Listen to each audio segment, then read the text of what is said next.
Hello, everybody. It is Monday, December 22nd, and welcome back to the Nick Watkins Show. I'm Nick Watkins. Let's get into what a crazy day yesterday was, and what a crazy day today will be as well. There were a ton of good games in the NFL this year, and they have continued the story of the season, that being this season is crazy, unpredictable, and the endings of games are usually fantastic and super exciting and exhilarating to watch. So we'll start with a recap, and then we'll break down some of the more important games before getting to all the great games that are going to happen tonight for the Bay Area teams, including the 49ers on Monday night. So let's get started. The Bengals beat down on the Dolphins 45-21. The Titans beat the Chiefs 26-9, and if you were to tell somebody that at the start of this season they would have called you a liar, and I would have called you a liar as well. This is just goes to show how ridiculous this year is. 26-9, the Chiefs lose. Gardner Minshew got hurt. He's tore his ACL just like Mahomes did. So on Christmas, the Chiefs will have to play the Broncos with their third stringer. The Vikings beat the Giants 16-13. Saints over the Jets 29-6. The Chargers beat the Cowboys 34-17, and this is important for the AFC West. We'll get into that. The Bills held off the Browns 23-20. This is the big game, battle of the NFC South, and the Panthers managed to win this one. They won over the Buccaneers 23-20. Bryce Young played a nice game in this one. Both quarterbacks didn't really throw for a ton of yards. This was kind of both teams ran for a lot of yards, but they didn't really throw for a lot of yards. So that was interesting in this game. But the Panthers managed to win 23-20 late. And the late window, the Falcons beat the Cardinals 26-19. The Texans held off the Raiders 23-21.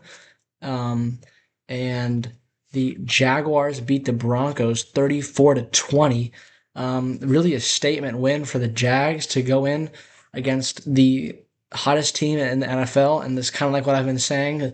Some teams, you get really high on them, and then they have a bad loss. I mean, I think the interesting thing here is just looking at the Broncos' win streak. They, in all of these games, I believe they won 11 games in a row. Let's just count that out. They won 11 games in a row.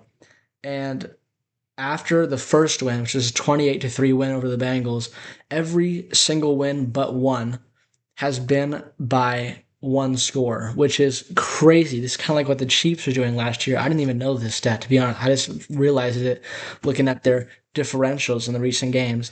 The only two games on this win streak of the Broncos that was 11 games were over the Bengals and the Cowboys that were double-digit wins.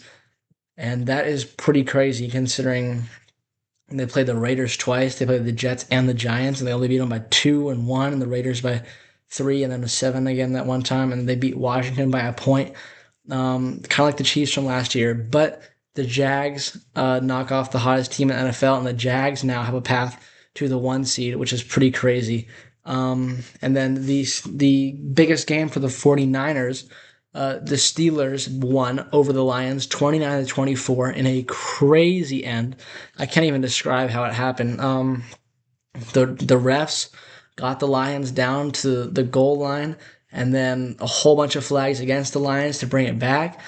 And then offensive pass interference, catch, lateral touchdown, and the touchdown was to Jared Goff on a pass, and then Amon-Ra caught it and lateraled it back to him, even though his forward progress should have been stopped. And then offensive pass interference on Amon-Ra called it back. So, but anyway, in conclusion, the Steelers won the game, and this means the 49ers, as well as the Bears, clinch a playoff spot in the NFC, and this is great news. We didn't even play a game yet this week, and we're already clinched in the playoffs. The Lions are not eliminated yet, but they are very close to being eliminated. There still could be a chance that they could beat the Packers into the final wildcard spot, but the Packers have to lose out, Lions have to win out, because the Packers beat the Lions twice in the regular season. So the last game was on Sunday night, as it usually is, or as it always is. and the Patriots beat the Ravens 28-24. The Patriots were down in this game. They were down 11 in the fourth quarter, scored 2 touchdowns to win the game, and Baltimore seemingly out of it. Not mathematically eliminated, but they would have to win out, and the Steelers would have to lose out in order to make the playoffs. And the Patriots got a nice win after losing to the Bills. So let's catch the breath here. Let's talk about the important games. The first one is the NFC South battle. The Panthers won, which means that they are now 8-7, and the Bucs are 7-8. And the Panthers have the lead in the NFC South. Now, the Bucs' next game is against the Dolphins, and the Panthers' next game is against the Seahawks. So if those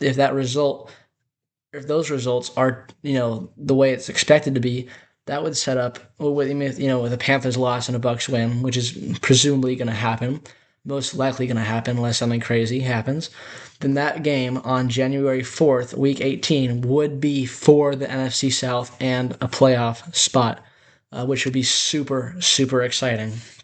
And this is not the only scenario where a division could come down to the final game of the year between two teams, and that game would be against each other. The Chargers won and the Broncos lost, meaning that the Broncos and the Chargers both control their own destiny in terms of the AFC West. Both teams, if they won out, would win the West, and because those two teams play each other in Week 18. Now the Broncos' next game is against the Chiefs on Christmas, and then the Chargers' next game is against the Texans. So the Chargers have a much harder game, and the Chargers have a much harder game.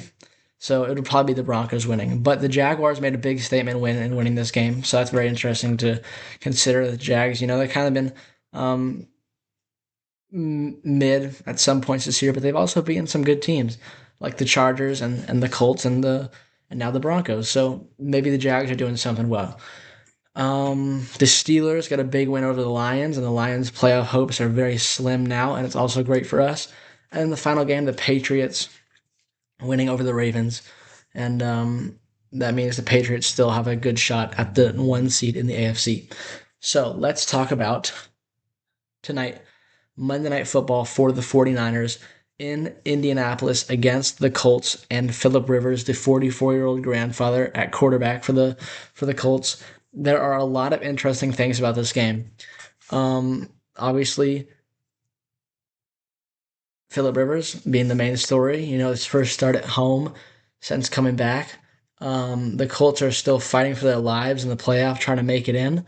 They have a good team. They have a great offensive line, great running back, and they have a good defense as well. They are going to be without Sauce Gardner in this game. He's been out for a while now.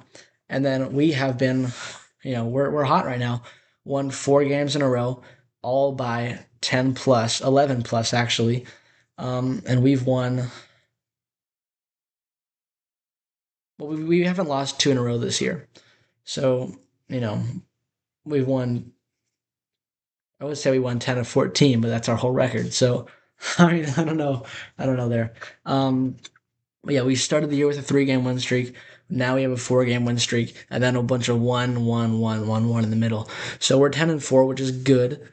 Very happy about that. And I think the key to this game, it's something that Chris Collinsworth was talking about on Sunday Night Football last night with the Patriots, and it's like he said that some teams need a win to kickstart them, but some teams need a loss to really kickstart their season, and that's what the Patriots had. Not their season, but getting them into the right headspace and right mentality. Then the Patriots lost to the Bills because they failed to close out the game. They were up, they blew it, and now they were coming out hungry against the Ravens, and they showed resiliency, and they were in that same situation, and in this time they came back and closed the door on the Ravens.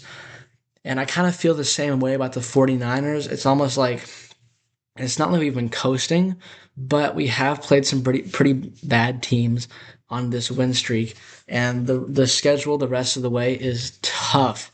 The Colts are a good team. They're 8-6, and they are by far the least intimidating of the 3 teams we have left to play. this regular season. Last week against the Titans was a gimme coming back from the bye week, and it really feels like we need a spark to, get us rocking, get us in the right space to attack this 3-game stretch. Now, unfortunately, we can't afford to lose a game to be in that space.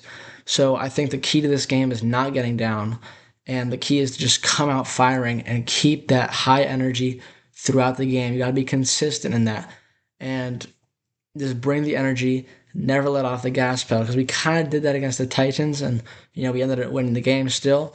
But this is a team that's much better than the Titans, and it's going to be a lot harder. So I think because we have the ability to win out and control our own destiny, and that's obviously the goal. And we really can't afford a loss given how close the NFC is.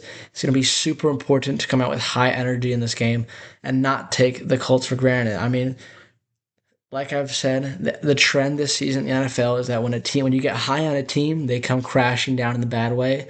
And I really don't want that to happen to the 49ers, because it feels like the kind of game where, the Niners are riding high and we run into a good team now, and all that momentum comes crashing down. And we don't want to get too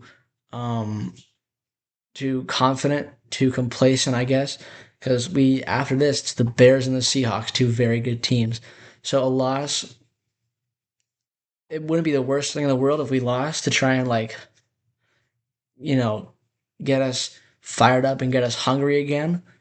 But we really can't afford a loss at this point in the season, especially given what we could do if we were to win out. So it's kind of a tough situation there, and we just got to lock in and play a great game tonight. I'm kind of nervous about it, but I'm also very excited to see what we can do on national TV. So go Niners. I'm getting excited just thinking about it right now, just talking about it. It's going to be a great game tonight, I hope, and hopefully we can get that dub. Christmas is almost here, which means that the basketball season is really picking up. I always say basketball season. Well, I don't never said that personally. I don't know why I said that, but it's pretty much. It's common knowledge that Christmas is, the basketball, like after Christmas, basketball really starts, kind of like Thanksgiving and football. So hopefully the Warriors can get some momentum going into that Christmas game at home against the Mavericks. And we have the Magic tonight. The Magic are a good team, 16-12, and obviously, or not. Well, we won last game. It wasn't the prettiest effort. We came back, and then we let them come back, and lots of stuff happened. But Steph and Jimmy, hopefully they can keep it rolling, and hopefully we can win this game. So that's what's going on there. We got the Warriors and the Niners tonight. Niners clinched the playoffs despite not playing yet. Hopefully we can keep it going and get that dub. So, yeah, thank you guys so much for watching, and I will see you tomorrow.